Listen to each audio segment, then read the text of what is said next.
आप सबों का फिर से आपके अपने YouTube चैनल ऑन माइंड पे आप सबों का बहुत बहुत स्वागत है।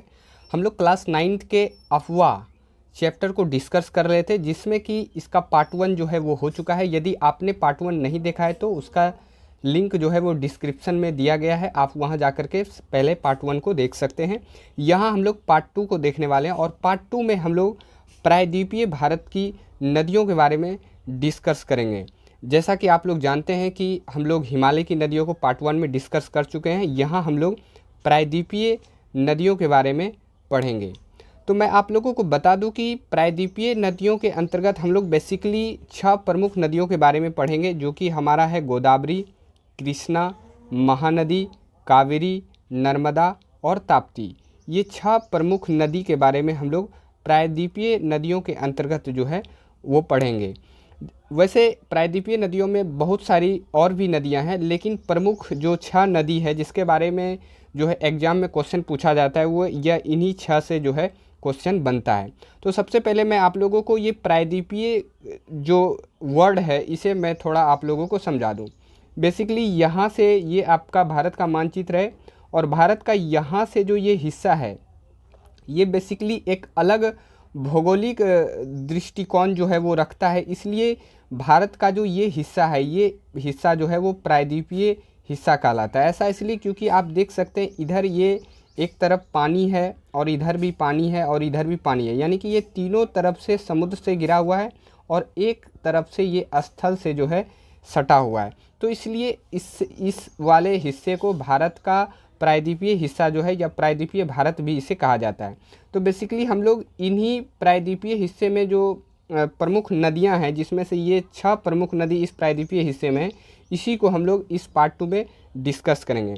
तो मैं आप लोगों को बता दूं कि प्रायद्वीपीय नदियों में ये जो 6 मुख्य नदी हैं इसमें से थोड़ा अंतर है। इसमें से अंतर ये है कि ये जो आप गोदावरी, कृष्णा, महानदी, कावेरी, नर्मदा और ताप्ती, पहले ये 6 नदी जो है, ये जो आप भारत का ये जो पश्चिमी तट देख रहे हैं, जैसा कि आप लोग जानते हैं कि समुद्र से जो सटा ये हिस्सा है इसे तट कहा जाता है और ये भी तट है। तो ये आपका पूर्वी तट है और ये आपका पश्चिमी तट है। तो बेसिकली ये 6 नदी जो है इन्हीं पश्चिमी तटों से जो है वो निकलती है। तो एक एक करके हम लोग देखेंगे कि कौन सी नदी कहाँ से निकलती है। पहले आप लोगों को जो मैं समझाना चाह रहा हूँ वो समझा दूँ, ताकि आपको आगे परेशानी ना हो। जैसे यहाँ आप ऊपर की जो ये 4 नदियाँ देख रहे हैं, गोदावरी, कृष्णा, महानदी, कावेरी, ये 6 नदी ये पश्चिमी तट से निकलती है और ये इधर पूर्व की तरफ बहती हुई ये बंगाल की खाड़ी यहाँ आपका है, यहाँ आकर के जा गिरती है। ये चारों नदी गोदावरी, कृष्णा, महानदी और कावेरी, और ये चारों जो है वो डेल्टा का निर्माण करती है। जबकि ये जो नर्मदा देख रहे हैं और ये ताप्ती, जिसे तापी नदी भी कहा जाता है, ये पश्चिमी तट से ही निकलती है, लेकिन ये इधर ही यानी कि पश्चिमी तट से निकल करके पश्चिम की ओर बहती हुई ये अरब सागर में जा गिरती है। तो ये बेसिकली 2 अंतर होता है कि इसमें से 6 नदी में से 4 नदी जो है हमारा बंगाल की खाड़ी में गिरती है और 2 नदी यानी कि नर्मदा और ताप्ती जो है पश्चिम से निकलकर ये अरब सागर में जा गिरती है। जबकि पश्चिमी तट से ही इन 6 नदियों का जो है उद्गम स्थल होता है। तो इसलिए प्रायद्वीपीय भारतीय नदियों को 2 भागों में बांटकर यदि हम लोग पढ़ें तो बड़ी सुविधा होती है हम लोगों को आसानी से समझने में। तो इसलिए हम लोग भारतीय प्रायद्वीपीय नदियों को 2 भागों में बांट करके पढ़ेंगे। एक तो हम ये पढ़ेंगे कि बंगाल की खाड़ी में गिरने वाली नदियाँ, जैसे कि यहाँ जो ये 4 नदी गिरेगी बंगाल की खाड़ी में, गोदावरी, कृष्णा, महानदी, कावेरी, इसे हम लोग बंगाल की खाड़ी में गिरने वाली नदियों में पढ़ेंगे। और दूसरा हमारा रहेगा अरब सागर में गिरने वाली नदियाँ, यानी कि अरब सागर में गिरने वाली नदियाँ कौन कौन सी है, तो नर्मदा और ताप्ती। तो बेसिकली ये 6 नदियाँ जो है प्रायद्वीपीय नदियों के अंतर्गत हम लोग अच्छे से पढ़ेंगे। इसमें और मैं आप लोगों को थोड़ा सा अंतर बताऊं तो ये जो गोदावरी, कृष्णा, महानदी, कावेरी, ये चारों जो है बंगाल की खाड़ी में गिरते हुए डेल्टा का निर्माण करती है। जबकि ये जो आपका नर्मदा और ताप्ती है ये अरब सागर में गिरती है, लेकिन ये डेल्टा का निर्माण नहीं करती है। तो ये कुछ बेसिक कुछ अंतर है। तो इसे हम लोग बांट कर यदि पढ़ें तो बड़े ही आसानी से हम चीज़ों को समझ सकते हैं। तो सबसे पहले हम लोग बंगाल की खाड़ी में गिरने वाली नदियों को डिस्कस करेंगे। तो ये हमारा रहा पहला, बंगाल की खाड़ी में गिरने वाली नदियाँ, और इसके अंतर्गत हम लोग सबसे पहले गोदावरी, तो इसमें सबसे पहले हम लोग गोदावरी द्रोणी के बारे में पढ़ेंगे। तो जैसा कि आप लोग जानते हैं कि नदियों के बारे में 2-3 चीज़ें जो है वो जाननी ज़रूरी होती है। यहीं से एग्ज़ाम में क्वेश्चन भी पूछा जाता है कि वो नदियाँ आखिर कहाँ से निकलती है और वो किन किन जगहों से होकर के गुजरती है और फिर वो अंत में कहाँ समा रही है, यानी कि अंत में वो कहाँ जा कर के गिर रही है या मिल रही है। तो जैसा कि हम लोग गोदावरी नदी के बारे में सबसे पहले जानें तो इसका उद्गम स्थल जो होता है वो महाराष्ट्र के नासिक ज़िले में स्थित त्र्यंबकेश्वर से होती है। यानी कि महाराष्ट्र में जो नासिक ज़िला है यहाँ एक त्र्यंबकेश्वर पठार है और यहीं से जो है गोदावरी नदी का जो उद्गम स्थल है, यानी कि यहीं से गोदावरी नदी निकलती है। जैसा कि आप यहाँ देख भी सकते हैं, ये आपका यहाँ आप देख सकते हैं ये आपका गोदावरी नदी है और यहाँ से ये इस प्रकार से निकलते हुए ये बंगाल की खाड़ी में जा गिरती है। ये आपका जो एरिया हो जाता है ये महाराष्ट्र है और इसी जगह आपका महाराष्ट्र का नासिक ज़िला है और इसी के समीप जो है त्र्यंबकेश्वर नामक एक पठार है, यहीं से गोदावरी नदी जो है वो निकलती है। अब हम लोग देखें तो गोदावरी नदी की द्रोणी जो है वो महाराष्ट्र, छत्तीसगढ़, तेलंगाना, आंध्र प्रदेश में बहती हुई बंगाल की खाड़ी में डेल्टा बनाती हुई समा जाती है। जैसा कि मैंने आप लोगों को अभी दिखाया कि किस प्रकार से महाराष्ट्र से निकलते हुए ये छत्तीसगढ़, तेलंगाना, आंध्र प्रदेश इन भारतीय राज्यों में बहती हुई ये बंगाल की खाड़ी में अंत में जा गिरती है और यहाँ ये एक डेल्टा का निर्माण करती है। वैसे देखा जाए तो गोदावरी नदी की जो लंबाई होती है वो लगभग 1500 किलोमीटर है NCERT के हिसाब से। वैसे लंबाई जो है अलग अलग बुक में आपको अलग अलग मिल सकता है। यह दक्षिण भारत की सबसे लंबी नदी है एवं भारत की दूसरी सबसे लंबी नदी है। यदि गोदावरी की खास बात ये है कि यदि बात की जाए तो ये जो आप गोदावरी देख पा रहे होंगे, ये जो दक्षिण भारत है, ये जो दक्षिणी हिस्सा है भारत का, यहाँ की ये सबसे लंबी नदी है।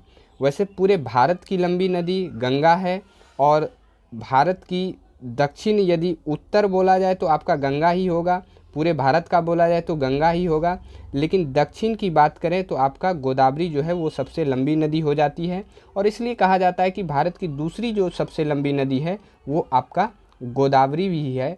तो आप ध्यान में रखिएगा, यदि पूछे कि आपसे कि भारत की सबसे लंबी नदी कौन सी है तो वो गंगा होगा और भारत की दूसरी सबसे लंबी नदी आपकी पूछे तो आपको गोदावरी जो है वो टिक करना है। और यदि आपसे ये पूछे कि दक्षिण भारत की सबसे लंबी नदी कौन सी है तो आपका गोदावरी ही होगा। ऐसा इसलिए क्योंकि प्रायद्वीपीय नदियों की अफवाह द्रोणियों की यदि बात करें तो सबसे अधिक जो लंबा जो अफवाह द्रोणी है वो आपका गोदावरी नदी का ही है, तो इसलिए ये दक्षिण भारत की सबसे लंबी नदी जो है वो मानी जाती है। वैसे नोट में आप लोगों को गोदावरी के बारे में एक चीज़ें ध्यान में रखनी है कि इसे दक्षिणी गंगा या वृद्ध गंगा भी कहा जाता है। तो आपसे पूछे कि दक्षिणी गंगा किसे कहा जाता है तो गोदावरी, और वृद्ध गंगा किसे कहा जाता है तो वो आपका गोदावरी भी होगा। वैसे कावेरी और गोदावरी में एक चीज़ें जो है वो आप लोगों को जो है कन्फ्यूजन होती है। यहाँ देखिए दक्षिणी गंगा सिर्फ बोला जा रहा है तो गोदावरी, यदि यहाँ लग जाता भारत यानी कि दक्षिणी भारत की गंगा किसे कहा जाता है तो वो कावेरी होगा।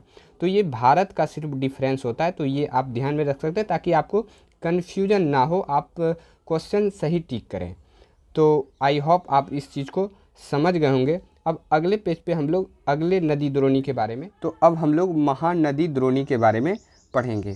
आप लोग एक चीज़ ध्यान दीजिएगा, यहाँ महानदी ना कह करके यहाँ द्रोणी के बारे में कहा जा रहा है, यानी कि यहाँ हम लोग महानदी के साथ साथ उसकी सहायक नदियों को भी हम लोग देखेंगे, इसलिए यहाँ महानदी द्रोणी कहा जा रहा है। तो सबसे पहले हम लोग ये देख लेते हैं कि आखिर महानदी जो है वो कहाँ से निकलती है। तो महानदी का जो उद्गम है यानी कि ये जो निकलती है ये छत्तीसगढ़ की राजधानी जो रायपुर है यहीं के समीप एक धमतरी नामक ज़िला है और इसी ज़िले में एक सिंघावा पहाड़ी है और यहीं से ये नदी निकलती है और फिर उड़ीसा से बहते हुए ये बंगाल की खाड़ी में जा गिरती है। वैसे मैं आप लोगों को यहाँ थोड़ा मानचित्र में दिखा दूँ, ये आप भारत का मानचित्र देख पा रहे होंगे, यहाँ आप देख सकते हैं, थोड़ा सा आपको कम दिखाई दे रहा होगा, ये आपका महानदी है, ये यहाँ से इस प्रकार से निकलते हुए ये डेल्टा बनाते हुए बंगाल की खाड़ी में जा गिर रही है। ये आपका छत्तीसगढ़ हो जाता है और इसके जस्ट बगल में आपका जो है उड़ीसा है और ये छत्तीसगढ़ और उड़ीसा से बहते हुए ये बंगाल की खाड़ी में गिर जाती है। वैसे देखा जाए तो यहाँ हम लोग द्रोणी की बात कर रहे हैं, तो वैसे मुख्य धारा जो महानदी की है वो तो आपका छत्तीसगढ़ और उड़ीसा से बहते हुए बंगाल की खाड़ी में गिर जाती है, लेकिन कुछ इसमें छोटी छोटी नदियाँ जो है इधर से भी आती है, तो इसलिए हम लोग महानदी द्रोणी बोलते हैं। आगे वही लाइन कहा जा रहा है कि महानदी की अफवाह द्रोणी महाराष्ट्र, छत्तीसगढ़, झारखंड तथा ओडिशा में है। यानी कि इसकी जो महानदी की जो द्रोणी है, यानी कि इसका बहुत सारा छोटा छोटा ब्रांच है, जो कि आपका महाराष्ट्र में भी पड़ता है, उड़ीसा में भी, छत्तीसगढ़ में भी, झारखंड में भी, और इस तरह से ये 4 जो प्रमुख राज्य हैं भारत के, यहाँ इसकी द्रोणी जो है वो महानदी की पाई जाती है। वैसे देखा जाए तो उड़ीसा के कटक शहर में यह नदी डेल्टा बनाती है, यानी कि छत्तीसगढ़ से जो बहते हुए लास्ट में ये उड़ीसा जो राज्य में प्रवेश करती है, यहीं के एक कटक शहर में ये डेल्टा बनाते हुए बंगाल की खाड़ी में जा गिरती है। वैसे नोट में आप लोगों को एक ध्यान में रखना है कि विश्व का जो सबसे बड़ा बांध है वो हीराकुंड बांध है, और ये महान नदी पर ही बनाया गया है। तो यदि आपसे पूछा जाए कि हीराकुंड बांध जो है वो किस नदी पर है, तो वो महानदी पे है। और विश्व का सबसे बड़ा बांध कौन सा है, तो वो हीराकुंड बांध है। ये चीज़ें जो है वो काफ़ी इम्पोर्टेंट है। वैसे याद रखने के लिए आप यहाँ एक चीज़ ध्यान में रख सकते हैं कि यहाँ हीराकुंड है। यदि किसी को भी हीरा मिले तो वो व्यक्ति क्या हो जाएगा, महान बन जाएगा। तो इसलिए महानदी याद रखिएगा, हीराकुंड बोले तो महानदी। तो शायद आप इस चीज़ को समझ गए होंगे। अब बंगाल की खाड़ी में गिरने वाली अगली नदी जो है वो हमारा कृष्णा नदी है। तो सबसे पहले हम लोग देख लेते हैं कि आखिर कृष्णा नदी जो है वो कहाँ से निकलती है। तो ये महाराष्ट्र के पश्चिमी घाट में महाबालेश्वर के निकट एक स्रोत से निकलकर कृष्णा लगभग 1400 किलोमीटर बहकर बंगाल की खाड़ी में गिरती है। यानी कि ये नदी जो है वो महाराष्ट्र के पश्चिमी घाट से महाबालेश्वर के निकट से एक स्रोत से जो है वो निकलती है, और फिर यह 1400 किलोमीटर जो है बहते हुए ये बंगाल की खाड़ी में जा गिरती है। वैसे मैं आप लोगों को थोड़ा यहाँ मानचित्र में भी दिखा दूँ। यहाँ आप देख सकते हैं ये आपका कृष्णा नदी है, ये आपका पश्चिमी घाट हो जाता है, और इसी जगह आपका महाराष्ट्र राज्य है। और यहाँ से इस प्रकार से ये नदी जो है वो बहते हुए यहाँ से फिर ये इस तरह से बंगाल की खाड़ी में जा गिरती है। तो ये आप शायद समझ गए होंगे। अब अगला है कि इसकी द्रोणी जो है वो महाराष्ट्र, कर्नाटक तथा आंध्र प्रदेश में फैली हुई है। यानी कि वैसे देखा जाए तो कृष्णा नदी की जो द्रोणी है, यहाँ द्रोणी की बात कही जा रही है, तो ये महाराष्ट्र में भी है, कर्नाटक में भी है और आंध्र प्रदेश में भी है। ये आप थोड़ा ध्यान में रख सकते हैं, वैसे ये रटने की उतनी ज़रूरत है नहीं। अब कृष्णा प्रायद्वीपीय भारत की दूसरी सबसे बड़ी नदी है। वैसे हमने आप लोगों को पहले ही बताया है कि प्रायद्वीपीय भारत की सबसे लंबी नदी जो है या बड़ी नदी जो है, बड़ी बोले या लंबी बोले दोनों एक ही बात है, वो गोदावरी नदी है। और कृष्णा जो है वो प्रायद्वीपीय भारत की दूसरी सबसे लंबी नदी है। तो आपसे पूछा जाए कि प्रायद्वीपीय भारत की दूसरी सबसे लंबी नदी कौन सी है, तो वो आपका कृष्णा हो जाता है। अब आप लोगों को एक ध्यान में रखना है कि कृष्णा नदी पर एक डैम है, यानी कि बांध है। तो ये आपको ध्यान में रखना है कि नागार्जुन सागर डैम जो है वो कृष्णा नदी पर ही बनाया गया है। मैं आप लोगों को यहाँ दिखा भी सकता हूँ। ये आपका कृष्णा नदी हो जाता है, और यहाँ आप देख सकते हैं ये आपका नागार्जुन सागर बांध जो है वो लिखा गया है, और इस तरह से यहाँ बना हुआ है।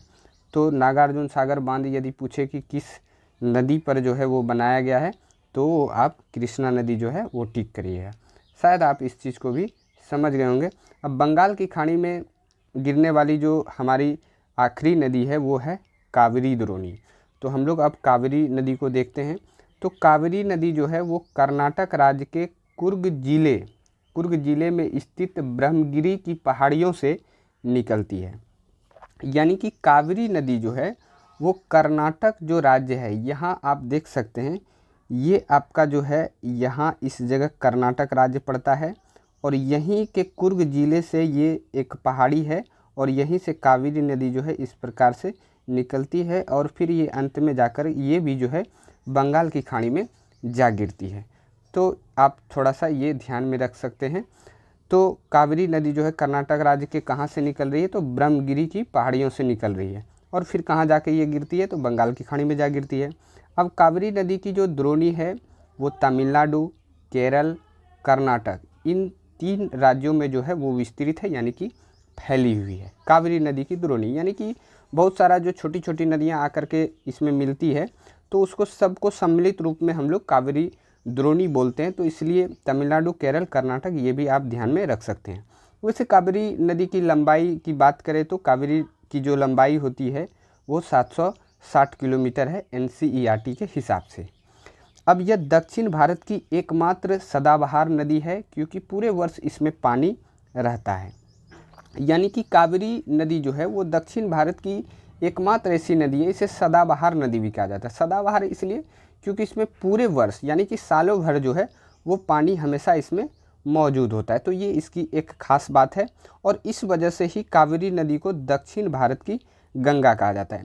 पीछे हमने जाना था कि दक्षिणी गंगा जो है वो किसे कहा जाता है, तो वो आपका गोदावरी है।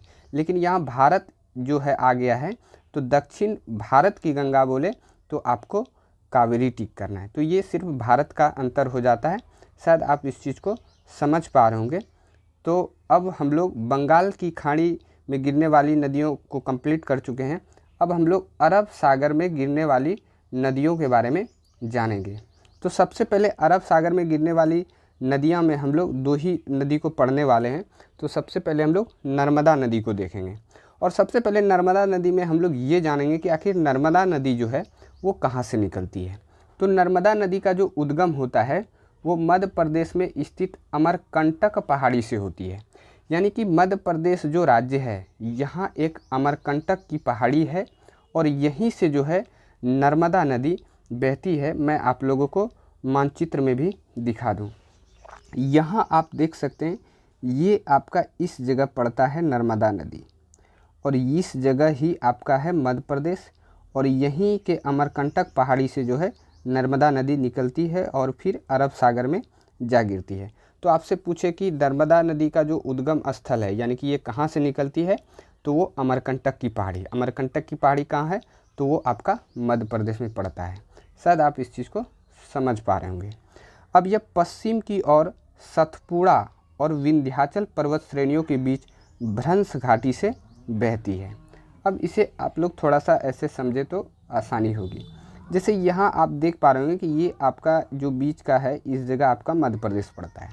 यहाँ 2 महत्वपूर्ण जो है पर्वत श्रेणियाँ हैं। एक आपका ऊपर में पड़ता है सतपुड़ा, और नीचे आपका है विंध्याचल, और इसी के बीच से आपका नर्मदा नदी जो है इस तरह से बहती हुई ये अरब सागर में जा गिरती है। तो इसका जो सकरा, जो पहाड़ी का जो ये जो पर्वत श्रृंखला है, इसका जो सकरा एक भाग होता है उसी के बीच से ये निकलती है। तो इसलिए कहा जाता है कि ये भ्रंश घाटी में जो है बहती है। तो आप लोगों को ध्यान में रखना है कि कौन सी नदी जो है भ्रंश घाटी में बहती है, तो वो आपका नर्मदा हो जाता है। अब नर्मदा की द्रोणी की बात करें तो ये मध्य प्रदेश तथा गुजरात के कुछ भागों में विस्तृत है। यानी कि मध्य प्रदेश और गुजरात, ये 2 राज्यों में नर्मदा की द्रोणी जो है वो फैली हुई है। अब देखिए, नर्मदा की एक खास बात ये है कि जैसे हम लोग बंगाल की खाड़ी में 4 नदियों के बारे में जो पढ़े हैं, गोदावरी, महानदी, कृष्णा और कावेरी, वो चारों नदियाँ जो हैं वो डेल्टा बनाती हैं। लेकिन नर्मदा नदी जो है अरब सागर में गिरने से पहले ज्वार नदमुख का निर्माण, जिसे इंग्लिश में एस्चुरी कहा जाता है, इसका निर्माण करती है। यानी कि नर्मदा नदी जो है वो डेल्टा जो है वो नहीं बनाती, किसी भी प्रकार का डेल्टा का निर्माण ये नहीं करती है। तो मैं आप लोगों को ज्वार नदमुख यानी कि एस्चुरी के बारे में अगले पेज पे मैं आपको अच्छे से समझाऊंगा। आप थोड़ा सा यहाँ ध्यान में रखिएगा कि कौन सी नदी जो है ज्वार नदमुख या एस्चुरी का निर्माण करती है, तो वो नर्मदा नदी। वैसे आगे जो हम लोग अरब सागर में गिरने वाली ताप्ती नदी के बारे में पढ़ेंगे, वो भी ज्वार नदमुख और एस्चुरी का निर्माण करती है। बाकी उधर बंगाल की खाड़ी में गिरने वाली किसी भी नदी के द्वारा जो है इस प्रकार का जो है स्थलाकृति यानी कि निर्माण जो है वो नहीं किया जाता है, वो डेल्टा का निर्माण करती है। अब हम लोग नोट में एक चीज़ जानेंगे कि यह अरब सागर में गिरने वाली प्रायद्वीपीय भारत की सबसे लंबी नदी है। वैसे देखा जाए तो प्रायद्वीपीय भारत की जो सबसे लंबी नदी है वो आपका गोदावरी है, और दूसरी सबसे लंबी कृष्णा है। लेकिन यहाँ हम लोग अरब सागर में गिरने वाली प्रायद्वीपीय भारत की सबसे लंबी नदी को जान रहे हैं, तो ये आपका नर्मदा हो जाता है। तो आपसे यदि क्वेश्चन पूछे कि अरब सागर में गिरने वाली प्रायद्वीपीय भारत की सबसे लंबी नदी, तो आप नर्मदा टिक कीजिएगा। और पूछे कि बंगाल की खाड़ी में गिरने वाली प्रायद्वीपीय भारत की सबसे लंबी नदी, तो वो आपका गोदावरी हो जाएगा। और ओवरऑल ये बोले कि प्रायद्वीपीय भारत की सबसे लंबी नदी कौन सी है, तो वो आपका गोदावरी ही होगा। तो शायद आप इस चीज़ को समझ पा रहे होंगे, आप थोड़ा सा इसे ध्यान में रख सकते हैं। अब यहाँ हम लोग सेपरेट में ज्वार नदमुख को समझते हैं कि आखिर ये ज्वार नदमुख क्या होता है। तो सबसे पहले मैं आप लोगों को बता दूं कि ज्वार नदमुख जो है, इसे अंग्रेजी में एस्चुरी कहा जाता है। बेसिकली ये नदियों द्वारा बनाई गई एक स्थलाकृति होती है, इसे ही हम लोग ज्वार नदमुख कहते हैं। तो आप लोग यहाँ इस शब्द पे थोड़ा सा ध्यान दीजिएगा कि ज्वार और नदमुख, यानी कि इसका यदि कहा जाए तो यह जब किसी नदी का मुहाना जलमग्न होता है तथा वहाँ सागरीय लहरों एवं धाराओं द्वारा नदी के निक्षेपित पदार्थों को बहा ले जाता है, तो ऐसे में डेल्टा का निर्माण नहीं होता है एवं नदी सीधे समुद्र में समा जाती है। इस संरचना को ही एस्चुरी या ज्वार नदमुख कहा जाता है। आप इसको सिंपल में ऐसे समझिए, जैसे आप लोग जानते हैं कि डेल्टा क्या होता है, जैसे कि मैंने आप लोगों को पीछे बता रखा है कि जैसे यहाँ से ये इस प्रकार से नदी कोई भी बह रही है, तो वो अपने साथ जो है कि बहुत सारे पत्थर, मिट्टी, गाद जो है वो साथ में लाती है। और अंत में जब ये समुद्र में गिरने लगती है, समाने लगती है, तो वो सारी मिट्टी जो है वो इस प्रकार से आप देख सकते हैं समुद्र के ऊपर जो है छोड़ देती है। यदि इस प्रकार से समुद्र के ऊपर वो जो भी गाद लाती है, जो भी अपने साथ अवसाद को लाती है, यहाँ यदि छोड़कर इस तरह का स्थलाकृति यदि बनता है, तो इसे हम लोग डेल्टा के नाम से जानते हैं।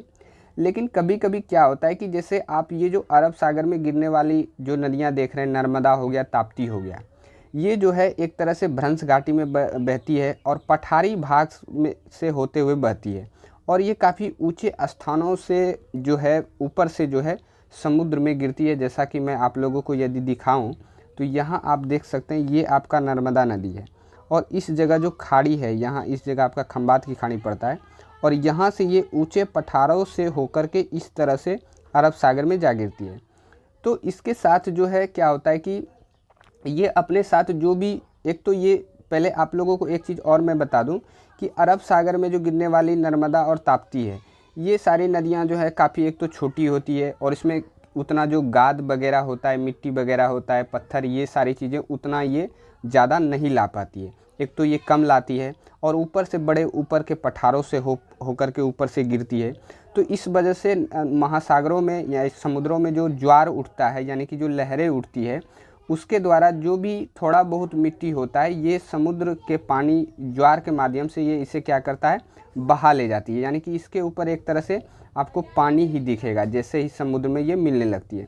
तो इस तरह से जो स्थलाकृति बनती है समुद्र में, इसे ही ज्वार नदमुख या एस्चुरी कहा जाता है। जैसे कि यहाँ आप देख सकते हैं, जब किसी नदी का मुहाना यानी कि ये जब समुद्र में मिलने लगती है तो जलमग्न हो जाता है, यानी कि ज्वार के माध्यम से समुद्र का पानी जो है इसके ऊपर आकर के इसे पूरा जो है एक तरह से ढक देता है तथा वहाँ सागरीय लहरों एवं धाराओं द्वारा नदी को निक्षेपित पदार्थों को बहा ले जाता है। यानी कि निक्षेपित का मतलब हुआ इसे जो है इस तरह से बहा इधर ये समुद्र में ही मिला लेती है। तो ऐसे में तो डेल्टा का निर्माण होगा नहीं, तो इसलिए इसे एक जो है नाम दे दिया गया है जिसे हम लोग एस्चुरी या ज्वार नदमुख। ज्वार का मतलब हुआ था कि ज्वार के द्वारा ये स्थलाकृति नदी के मुहाने पे यानी कि बनाया जाता है, तो इसलिए इसे ज्वार नदमुख कहा जाता है। तो आप लोगों को ये ध्यान में रखना है सिर्फ कि ज्वार नदमुख या एस्चुरी का निर्माण किन नदियों के द्वारा किया जाता है, तो वो आपका नर्मदा नदी हो जाता है और ताप्ती नदी के द्वारा भी किया जाता है। शायद आप इस चीज़ को समझ गए होंगे। अब अगली जो अरब सागर में गिरने वाली नदी है वो हमारा तापी या ताप्ती नदी है। तो अब हम लोग इसे देख लेते हैं। तो यह मध्य प्रदेश के बैतूल जिले में सतपुड़ा पर्वत श्रेणियों में स्थित मुल्ताई नामक स्थान से निकलती है। तो ये जो ताप्ती नदी है ये भी आपका मध्य प्रदेश में जो सतपुड़ा पर्वत श्रेणी है यहीं से निकलती है और यह नदी भी भ्रंश घाटी से होकर अरब सागर में गिरने वाली महत्वपूर्ण नदी है जो ज्वार नदमुख का निर्माण करती है। जैसा कि आप यहाँ देख भी सकते हैं, ये आपका इसी जगह ताप्ती नदी है, ये नर्मदा से काफ़ी छोटी होती है और ये भी मध्य प्रदेश के सतपुड़ा पर्वत श्रेणियों से निकलती है और इस प्रकार से बहते हुए ये अरब सागर में जा गिरती है और ये भी ज्वार नदमुख या एस्चुरी का निर्माण जो है वो करती है।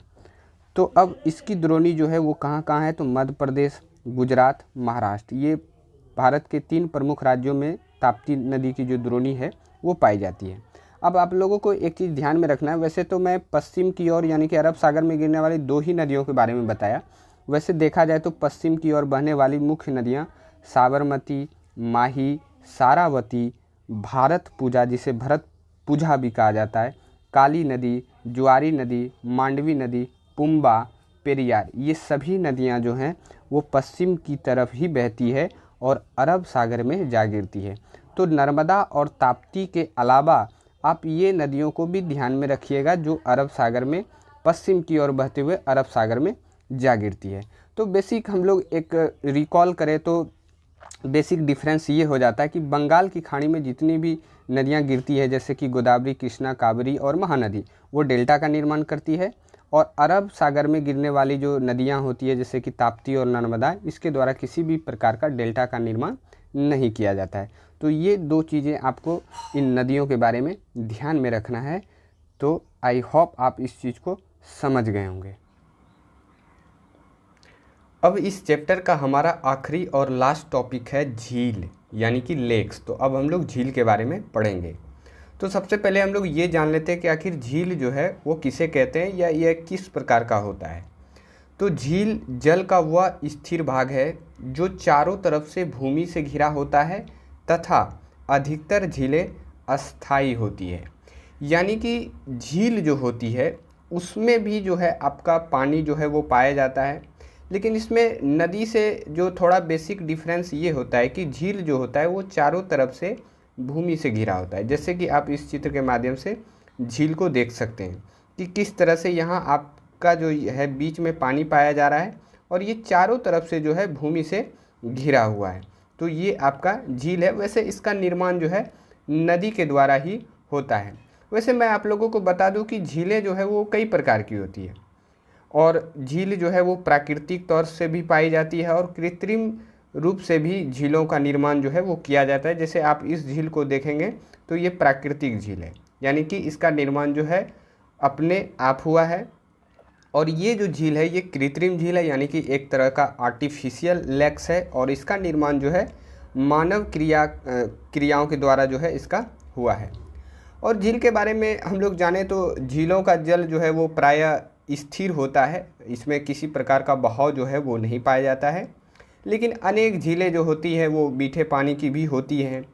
झीलें भूपटल के किसी भी भाग पर हो सकती हैं और झीलों में और ये खास बात ये होता है कि यह उच्च पर्वतों पर मिलती है तथा ये पठार और मैदानों पर भी मिलती हैं। और अधिकतर झीलें जो है वो प्राकृतिक भी होती है और कुछ झीलें जो है उसका निर्माण जो है कृत्रिम रूप से भी किया जाता है। तो ये झीलों के बारे में कुछ जो है बेसिक बातें जो है वो ये आप लोगों को जाननी ज़रूरी है। अब हम लोग देखेंगे कि झील के प्रकार यानी कि झील जो है वो कितने प्रकार के होते हैं। वैसे मैं आप लोगों को बता दूं कि झील जो है वो कई प्रकार के होते हैं, लेकिन आपकी NCERT में झीलों के 2 प्रकार के बारे में ही बताया गया है। तो हम लोग 2 टाइप्स के झील को ही हम लोग यहाँ देखेंगे। एक होता है आपका मीठे पानी की झील और दूसरा होता है आपका खारे पानी की झील। तो मीठे पानी की अधिकतर झीलें जो हैं वो हिमालय क्षेत्र में तथा ये हिमानियों से बनी है। यानी कि उदाहरण के तौर पे यदि देखें तो जम्मू कश्मीर की वुलर झील जो है वो भारत की सबसे बड़ी मीठे पानी की झील है। जैसा कि आप लोग ये मानचित्र पे थोड़ा सा ध्यान दें तो ये आपका जो है वो हिमालय पर्वत हो जाता है और यहीं के हिमानियों से यानी कि यहाँ के बर्फ़ के द्वारा जो है मीठे पानी के झील का जो है वो निर्माण किया जाता है। यानी कि ज़्यादातर जो मीठे पानी की झील होती है वो हिमालय क्षेत्र में पाया जाता है। जैसा कि आप लोग जानते हैं कि जम्मू कश्मीर जो है वो हिमालय क्षेत्र में ही एक राज्य है और यहाँ एक वुलर नामक झील है जो भारत की सबसे बड़ी मीठे पानी की झील है। तो आपसे पूछा जाए कि भारत की सबसे बड़ी मीठे पानी की झील कौन सी है तो वो आपका वुलर झील होगा और ये किस राज्य में पड़ता है तो आपका जम्मू कश्मीर राज्य में पड़ता है। वैसे खारे पानी की झील जो है एक उदाहरण यहाँ दिया गया है कि राजस्थान की सांभर झील जो है वो लवणीय झील है, यानी कि ये एक तरह का खारे पानी की झील है। तो आप लोगों को ध्यान में रखना है कि सांभर झील जो है वो कहाँ पाया जाता है, तो आपका राजस्थान में पाया जाता है। और यह किस प्रकार की झील है, तो ये लवणीय झील है। लवणीय यानी कि खारे पानी की झील है, यानी कि इसका पानी जो है वो नमकीन होगा, यानी कि खारा होगा। अब हम लोग देखते हैं कि झीलों से क्या लाभ जो है वो हम लोगों को मिल सकते हैं। तो हम लोग झीलों के लाभ के बारे में यहाँ जानेंगे। तो अत्यधिक वर्षा के समय बाढ़ को रोकती है, यानी कि झील का जो पहला लाभ जो होता है वो अत्यधिक वर्षा के समय जो है बाढ़ को रोकती है। अब बाढ़ को ये कैसे रोकती है, मैं आप लोगों को थोड़ा सा समझाने की कोशिश करता हूँ। यहाँ आप देख सकते हैं ये आपका झील है, और ये एक तरह का आर्टिफिशियल झील है, यानी कि ये कृत्रिम तौर से बनाया गया है। यहाँ आप यदि ध्यान दें तो यहाँ एक तरह का बांध है, और यहाँ बांध बनाकर इस झील का निर्माण हुआ है। यानी कि जब भी इसमें यदि वर्षा हो तो इसका जो भी पानी यहाँ जमा होगा, जितना भी पानी पीछे से आएगा, तो ये झील के माध्यम से यहाँ रुक जाएगा, यानी कि आगे जो है नहीं जाएगा। यदि यहाँ से आगे बढ़ता तो हो सकता है कि आगे बाढ़ का कारण जो है वो बन सकता था। तो झीलों का ये पहला जो है लाभ देखने को मिलता है। यदि आपसे एग्जाम में पूछा जाए कि झीलों के क्या लाभ हैं, तो आप लिख सकते हैं कि झीलों के कई लाभ हैं जो निम्नलिखित इस प्रकार हैं। तो पहला लाभ, अत्यधिक वर्षा के समय ये बाढ़ को रोकती है। अब दूसरा कहा जा रहा है कि झीलों में जमे पानी से बिजली बनाई जा सकती है। जैसा कि यहाँ आप देख सकते हैं कि यहाँ झील का जो पानी है वो जमा है।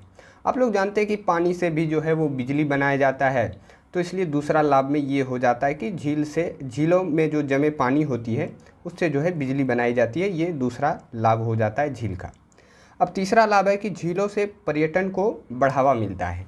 यानी कि झील बनने के बाद जो है यहाँ का जो दृश्य होता है वो काफ़ी अट्रैक्टिव होता है, लोगों को अट्रैक्ट करता है। तो इसलिए कई सारे लोग जो है दूर दराज से या कहीं से भी यहाँ जो है कि घूमने के तौर से, देखने के तौर से झीलों पर जो है आते हैं। और ये जो है तीसरा लाभ हो जाता है, पर्यटन के तौर पे लोग आते हैं। जैसे कि आप इस लड़का पे ध्यान दे सकते हैं। ये लड़का जो है ये यहाँ जो है घूमने आया है और किस तरह से यहाँ फ़ोटो जो है वो ले रहा है। तो आप देख सकते हैं कि झीलों से पर्यटन को भी बढ़ावा मिलता है, यानी कि लोग यहाँ घूमने फिरने आते हैं। शायद आप यहाँ नीचे भी देख सकते हैं, बहुत सारे लोग जो है घूमने के लिए आए हैं। तो ये झीलों के कुछ लाभ हो जाते हैं। यदि आपसे पूछा जाए तो इसको आप लिख सकते हैं। अब अगला है कि नदियों का अर्थव्यवस्था में क्या महत्व है। तो हम लोग यहाँ जानेंगे कि नदियों से जो है क्या क्या लाभ होते हैं। जैसे कि पीछे हम लोगों ने झीलों के बारे में जाना कि क्या लाभ है, तो यहाँ हम लोग नदियों का जो लाभ होता है उसके लाभ के बारे में यहाँ हम लोग जानेंगे, जो कि अर्थव्यवस्था यानी कि इकोनॉमिकल चीज़ें जो है ये इसमें सहयोग करती है। तो इसमें सबसे पहला जो होता है वो है सिंचाई। यानी कि नदियों का जो पहला लाभ है वो सिंचाई है, क्योंकि हम लोग जानते हैं कि जब बारिश नहीं होती है तो हम लोग क्या करते हैं कि नदियों के पानी से ही फसलों को जो है सींचते हैं, यानी कि पटाते हैं, पानी देते हैं, उसे ही सिंचाई कहा जाता है। यानी कि कृषि में एक बड़ा रोल प्ले करता है नदी। दूसरा है नौ संचालन। यानी कि आप लोग जानते हैं कि बड़ी बड़ी नदियों में बड़े बड़े नौकायान यानी कि नाव जो है वो चलाया जाता है, जो कि एक अर्थव्यवस्था में काफ़ी योगदान देता है कि एक जगह से कोई भी चीज़ को यदि दूसरे जगह ले जाना हो तो हम नदी के रास्ते आसानी से चीज़ों को ले भी जा सकते हैं और लेके आ भी सकते हैं। तो ये नौ संचालन में जो है ये एक तरह का लाभ जो है नदी के द्वारा मिलता है। तीसरा आपका होता है बिजली बनाना, यानी कि नदी के पानी से भी बिजली बनाया जा सकता है। तो ये तीन महत्वपूर्ण जो है वो अर्थव्यवस्था में रोल प्ले करते हैं नदी। तो आपसे पूछा जाए कि नदियों का अर्थव्यवस्था में क्या महत्व है, तो नदियों के अर्थव्यवस्था में कई महत्व हैं जो निम्नलिखित इस प्रकार हैं। तो सिंचाई, नौ संचालन और बिजली बनाना, ये तीन चीज़ें आप लिख सकते हैं। अब नदी प्रदूषण का कारण क्या है, क्योंकि हम लोग जानते हैं कि नदी जब इतना लाभ दे रहा है हमको और महत्व है इसका, तो स्वाभाविक सी बात है कि नदियों को बचाना हमारा जो है एक फ़र्ज बनता है। तो इसलिए नदी के क्या क्या किन चीज़ों से प्रदूषित होते हैं उसके कारण को हम लोग जानेंगे। फिर हम लोग कोशिश करेंगे कि इसे कम करने की, ताकि नदियों को ज़्यादा से ज़्यादा जो है स्वच्छ रखा जाए। तो उद्योगों का आपका पहला जो कारण है वो है उद्योगों का कचरा। आप लोग जानते हैं कि उद्योग यानी कि यहाँ फैक्ट्री बोला जा रहा है कि कई सारी फैक्ट्रियाँ होती हैं और ये कई सारे नशीले या रासायनिक पदार्थों का प्रयोग करती है। और ये वो जो रासायनिक पदार्थ से जो डस्ट होता है यानी कि कचरा जो होता है वो एक नली के माध्यम से ये डायरेक्ट क्या करते हैं, नदियों में जो है इसका जो आखिरी जो होता है यहाँ से ये नदियों में ये गिरा देते हैं, जिससे कि नदियाँ जो है वो प्रदूषित हो जाती है। इससे नदियों में जो भी जलीय जीव पाए जाते हैं उसकी मृत्यु हो सकती है, उसे नुकसान पहुंच सकता है और नदियाँ प्रदूषित हो सकता है, यानी कि पीने योग्य वो पानी बचेगा नहीं। तो ये जो है उद्योगों का कचरा से हमें बचना चाहिए, मतलब नदी को बचाना चाहिए। अब दूसरा हो जाता है घरेलू कचरा, यानी कि घरेलू बहुत सारे कचरे होते हैं जो कि हम लोग डायरेक्ट जो है नदियों में फेंकते हैं, ऐसा हम लोगों को नहीं करना चाहिए। इससे क्या होता है, नदी प्रदूषित होती है। तो दूसरा ये कारण बनता है। तीसरा हमारा है धार्मिक कारण। हम लोग जानते हैं कि भारत जो है वो काफ़ी इस मामले में तो काफ़ी आगे रहता है, क्योंकि यहाँ अलग अलग संस्कृति के लोग रहते हैं। तो जैसे आप लोग जानते हैं कि धार्मिक कारण की, जैसे मान लेते हैं कि किसी की मृत्यु होती है तो वो नदी के किनारे जलाया जाता है। ये धार्मिक परंपरा माना जाता है कि नदियों के किनारे जलाना है। उसका जो भी शव है, जो भी उसमें उस चीज़ का जो भी बच जाता है उसे हम लोग डायरेक्ट जो है नदी में फेंक देते हैं। ऐसा जो है हम लोग परंपरा को मानते हैं। हिंदू धर्म में ये परंपरा है कि उसके जलाने के बाद जो भी उसका जो अवशेष बचता है उसे हम लोग नदियों में डायरेक्ट फेंक देते हैं। लेकिन ऐसा यहाँ जो है इससे क्या नुकसान हो रहा है नदी को, तो नदी प्रदूषित हो रही है। लेकिन जबकि हम लोग ये धार्मिक परंपरा मानते हैं तो इस वजह से उसे फेंकना जो है हमारा एक धर्म बनता है। तो इसलिए ये धार्मिक कारण भी जो है नदी प्रदूषण का कारण बनता है। तो नदी प्रदूषण के ये 3 महत्वपूर्ण जो है वो कारण बनते हैं।